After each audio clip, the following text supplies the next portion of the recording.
بسم اللہ الرحمن الرحیم۔ السلام علیکم دوستو، آج میں حاضر ہوں آپ کے ساتھ ایک نئی ویڈیو لے کر۔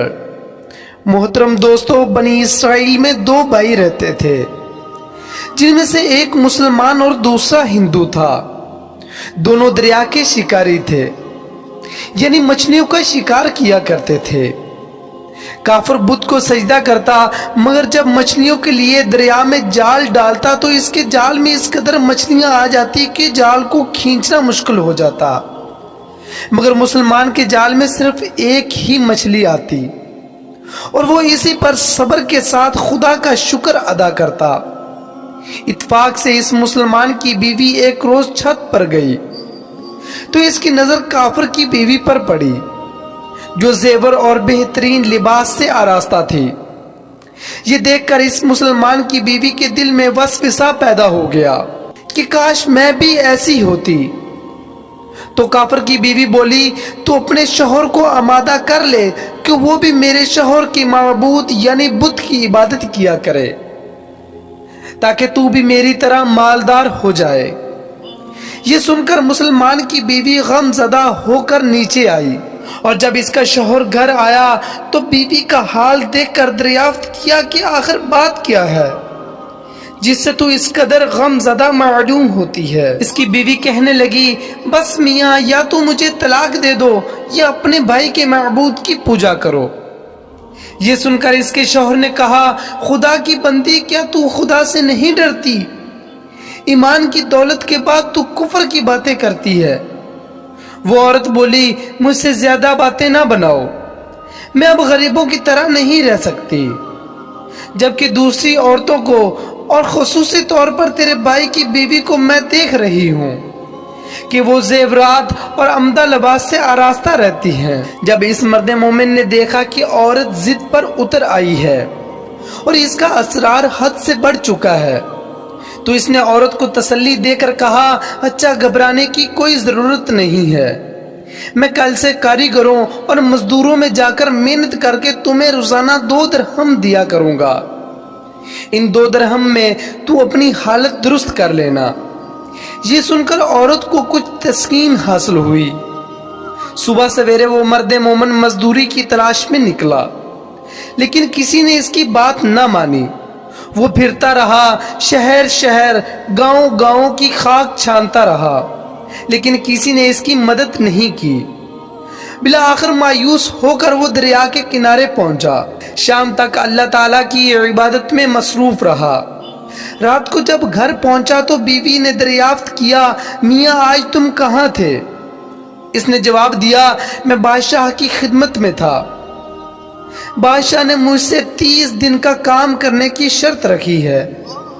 اس کی بیوی بولی، آخر وہ بادشاہ تمہیں کیا دے گا؟ تو اس نے جواب دیا، میرا بادشاہ بڑا کریم ہے اور اس کے خزانے مال و دولت سے بھرے ہوئے ہیں، وہ مجھے وہ دے گا جو میں چاہوں گا۔ چنانچہ اسی طرح وہ اپنے معبود برحق کی عبادت میں مصروف رہا۔ 30ویں رات ہوئی تو بیوی نے کہا، سنو میاں، اگر کل تو نے مجھے مزدوری لا کر نہ دی تو تم مجھے طلاق دے دینا۔ یہ سن کر اس کو کسی قدر پریشانی لاحق ہوئی۔ 30ویں صبح اس نے یہودی کو کہا، کیا تم مجھے مزدوری پر لگا لوگے؟ یہ سن کر یہودی کہنے لگا، ہاں، تم کو مزدوری مل جائے گی، لیکن شرط یہ ہے کہ میرے پاس تمہارے کھانے کا کوئی بندوبست نہیں ہوگا۔ چنانچہ وہ مرد مومن روزے کی نیت کر کے اس یہودی کے ساتھ کام پہ گیا۔ ادھر دوسری طرف ایک آدمی اس کی بیوی کے پاس گیا اور دروازہ کھٹکھٹایا۔ جب اس کی بیوی باہر نکلی تو اس آدمی نے اس کی بیوی کو 29 اشرفیاں دی اور کہا، یہ تمہارے شوہر کی مزدوری ہے، تمہارا شوہر 29 دن سے بادشاہ کے کام میں تھا، یہاں تک کہ تمہارے شوہر نے بادشاہ کو چھوڑ دیا۔ اگر وہ 30ویں دن بھی کام پر آ جاتا تو اس کو بہت سی اجرت مل جاتی، لیکن وہ یہودی کے پاس چلا گیا۔ اگر وہ مزید بادشاہ کا کام کرتا تو بادشاہ اس کو مزید اجرت دیتا۔ بس یہ لو 29 اشرفیاں۔ اس میں ایک اشرفی اس لیے کم ہے کیونکہ آپ کا شوہر 30ویں دن کام پر نہیں گیا۔ چنانچہ وہ عورت ان میں سے ایک اشرفی لے کر بازار گئی۔ سنار نے جب وہ اشرفی دیکھی تو 1000 درہم اس کی قیمت اس عورت کے حوالے کر دی۔ جب شام کو آدمی گھر آیا تو عورت نے اس سے دریافت کیا، آج تم کہاں تھے؟ اس نے جواب دیا کہ آج میں ایک یہودی کے پاس کام پر تھا۔ اس کی بیوی نے کہا، آخر بادشاہ کی خدمت ترک کر کے دوسرے کی خدمت کیوں کرتے ہو؟ پھر اپنے شوہر کو اشرفیوں کا واقعہ سنایا، جس کو سن کر وہ مرد مومن روتے روتے بے ہوش ہو گیا۔ جب اس کو ہوش آیا تو اس نے بیوی سے کہا، افسوس میں نے بادشاہ دو جہاں کی خدمت کا حق اپنے اوپر لازم نہ کیا۔ اس کے بعد اس مرد مومن نے عورت کو چھوڑ دیا اور پہاڑوں پر چلا گیا، جہاں خدا کی خدمت میں مصروف رہ کر باقی زندگی گزار دی، اور وہیں اس کا انتقال ہو گیا۔ محترم عزیز دوستو، اللہ کے خزانوں میں کمی نہیں، وہ بندے کو اس کی عبادت کا صلہ ضرور دیتا ہے، اگرچہ بعض دفعہ کسی حکمت کی بنا پر اس کے وہاں دیر ہو جاتی ہے، لیکن بہرحال اندیر پھر بھی نہیں، وہ بندوں کو دیتا ضرور ہے۔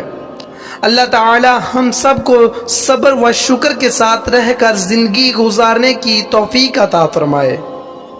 تو دوستو، یہ تھی آج کی ہماری ویڈیو۔ تو میں امید کرتا ہوں کہ آپ کو ہماری یہ ویڈیو پسند آئی ہوگی۔